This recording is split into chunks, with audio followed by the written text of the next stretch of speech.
Hello, today we are going to be talking about plant physiology. I'm going to do my best to use a couple of flowcharts and one plant in particular. Okay, I'm doing my best to record this in the clearest way possible, so it's a little tough for me to switch forward and backwards, so I'm just going to gear our focus towards the flowchart. So if we start up at the top, we are in the atmosphere, which is basically the air all around us. And as you can see, there's carbon dioxide, and this is where carbon begins before going through its cycle. So carbon dioxide is all around us, we breathe it out, but it begins in the atmosphere and goes into plants through little holes called stomata, which are located in the leaves of a plant. After the carbon dioxide is absorbed into the plant, it travels to the chloroplast to carry out photosynthesis. If we take a look in the top left corner, it's a little tough to read for you guys, but if you look at the symbols, you can kind of figure it out.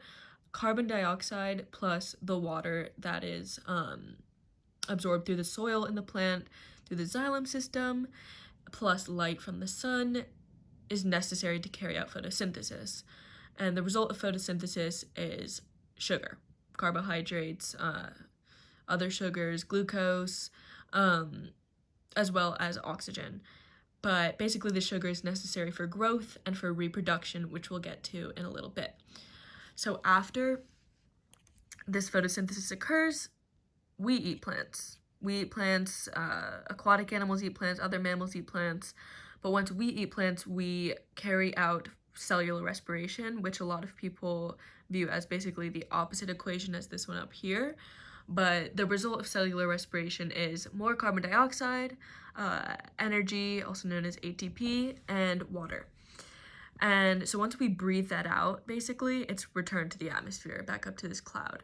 We also, just quick note, emit more carbon dioxide into the atmosphere through factory emissions. And this little guy here basically feeds on dead animals and dead plants, and releases basically oxygenless carbon back into the atmosphere.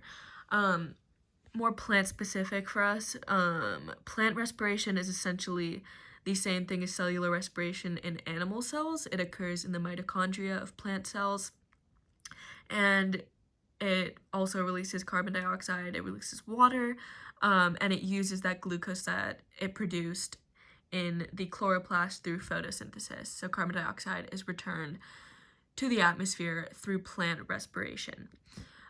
Speaking of reproduction and growth over here, we're now going to look more at the reproductive cycle of plants, of flowers, I guess, more specifically, before we take a look at the daffodils in particular. Okay, so up here at the beginning of our flowchart, we see the anatomy of a flower. These are the reproductive parts. I'll get that out of our way. So on the right, you can see where the male and female gametes are. A lot of flowers have both in one flower, if that makes sense, in order to self-reproduce. So they don't need to reproduce with the help of another flower. So basically the first step of this reproduction is the pollen landing on the flower, and it usually lands on the top of where the male gamete is held, up by the stigma. In this part of the flower, this entire part of the flower is called the stamen, which is basically the male gamete. Before if I said male gametes, I mean that's where the sperm is held. Okay, so this pollen basically splits up into a few different cells, one of them being the generative cell, which splits into two sperm cells. So once we have the sperm cell, it can travel down here to the female gamete, which is the ovary, which contains the ovule, which is where the sperm cells kind of latch onto in order to fertilize the egg inside of those ovules. So over time, this ovule swells and its wall kind of toughens into the seed. And the seed is what ensures the germination of next generations and the growth of the plant offspring. Again, if we kind of take it back to what we were just talking about, this is cellular respiration. You know, it's necessary for this seed to grow into a flower itself.